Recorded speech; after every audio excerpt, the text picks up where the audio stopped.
யானை மற்றும் நரி. ஒரு காலத்தில் ஒரு காட்டில் ஒரு பெரிய யானையும் சாமர்த்திய நரியும் வாழ்ந்தன. யானை பெருமையாக கொண்டு மற்ற உயிர்களிடம் எப்போதும் தன்னுடைய வலிமையை பற்றி பேசிக்கொண்டே இருப்பது வழக்கம்.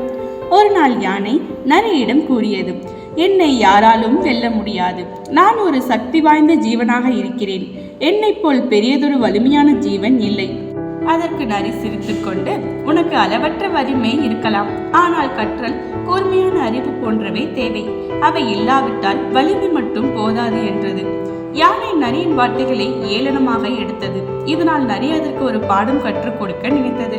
ஒரு நாள் யானை ஒரு பெரிய பள்ளத்தில் விழுந்து சிக்கிக் கொண்டது. யானை தனது வலிமையால் வெளியே வர முயற்சித்தது. ஆனால் வெற்றி பெற முடியவில்லை. அப்போது நரி அங்கு வந்தது. என்னை காப்பாற்று என்று யானை கூறியது. நான் ஏன் உனக்கு உதவ வேண்டும் என்று நரி கூறியது. நான் உனது அறிவின் மதிப்பை ஏற்க தயார். தயவு செய்து என்னை வெளியே எடுக்க உதவி செய் என்று யானை சொன்னது. நரி உடனே அதன் அறிவை பயன்படுத்தி அருகில் இருந்த மரத்தில் இருந்த சலையையும் கொடியையும் கண்டு தன் அறிவால் யானையை காப்பாற்றியது. அதன் பிறகு யானை நரியிடம் மன்னிப்பு கேட்டது. உன் அறிவின் உண்மை மதிப்பை இன்று உணர்ந்தேன். வலிமையால் மட்டுமே வாழ்க்கையில் வெற்றி பெற முடியாது. அறிவும் மிக முக்கியம் என்றது யானை.